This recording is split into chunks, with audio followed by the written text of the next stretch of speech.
విజ్ఞానం పెంపొందించుకునేందుకు పుస్తక పఠనం అసలైన మార్గమని మంత్రి కందుల దుర్గేష్ పేర్కొన్నారు. నేటి తరంలో పుస్తకాలు చదివే వారి శాతం బాగా తగ్గిపోతుందని ఆవేదన వ్యక్తం చేశారు. పుస్తకాలలో దొరికే జ్ఞానం ఎటువంటి సాంకేతిక యాప్లలో కూడా దొరకదన్నారు. విజయవాడలో గత 35 ఏళ్లుగా బుక్ ఫెస్టివల్ నిర్వహించడం అభినందనీయమన్నారు. ఈ నెల 2వ తేదీ నుంచి నగరంలో ప్రారంభమైన విజయవాడ 35వ పుస్తక మహోత్సవానికి ప్రజల నుంచి విశేష స్పందన లభిస్తోంది. ఈ నేపథ్యంలో పుస్తక ప్రియుల ఆధ్వర్యంలో నిర్వహించిన పాదయాత్రలో నగర ప్రముఖులతో పాటు రాజకీయ ప్రముఖులు పాల్గొన్నారు. మొగల్రాజపురం సిద్ధార్థ అకాడమీ నుంచి ఇందిరాగాంధీ స్టేడియం వరకు నిర్వహించిన ర్యాలీలో రాష్ట్ర సాంస్కృతిక పర్యాటక శాఖ మంత్రి కందుల దుర్గేష్, సిపిఐ రాష్ట్ర కార్యదర్శి రామకృష్ణ, ఎంఎస్కో విజయ్ కుమార్ సహా విజయవాడ బుక్ ఫెస్టివల్ కమిటీ సభ్యులు, విద్యార్థులు పాల్గొన్నారు. ఈ సందర్భంగా మంత్రి దుర్గేష్ మాట్లాడుతూ పుస్తక పఠనం అనేది మంచి అలవాటని, విజ్ఞానాన్ని పెంపొందించుకోవడంలో పుస్తక పఠనం ఎంతో దోహదపడుతుందన్నారు. నేటి యువతరంలో పుస్తక పఠనం బాగా తగ్గిపోతుందని ఆవేదన వ్యక్తం చేశారు. పుస్తకాల ద్వారా దొరికే జ్ఞానం మరెక్కడా లభించదని మంత్రి స్పష్టం చేశారు.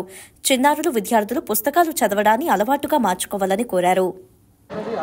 కొన్ని దశాబ్దాలుగా పుస్తక ప్రియుల్ని అలరిస్తున్నటువంటి ఎంఎస్కో వారు అద్భుతమైనటువంటి రీతిలో నిర్వహిస్తున్నటువంటి ఈ పుస్తక ప్రదర్శన కార్యక్రమం, అందులో పాల్గొంటున్నటువంటి లబ్ధ ప్రతిష్ఠులైనటువంటి రచయితలు, కవులు అందరూ, అదేవిధంగా సిపిఎం రాష్ట్ర కార్యదర్శి శ్రీ రామకృష్ణ గారు, శ్రీ విజయ్ కుమార్ గారు, ఇంకా ఇక్కడికి విచ్చేసినటువంటి అందరికీ కూడా ప్రత్యేకమైనటువంటి ధన్యవాదాలు తెలియజేస్తూ, ఇవాళ పుస్తక పఠనం అనేటువంటిది విద్యార్థుల్లో ఆ ఆసక్తిని పెంపొందించాల్సిన ఆవశ్యకత చాలా ఉంది.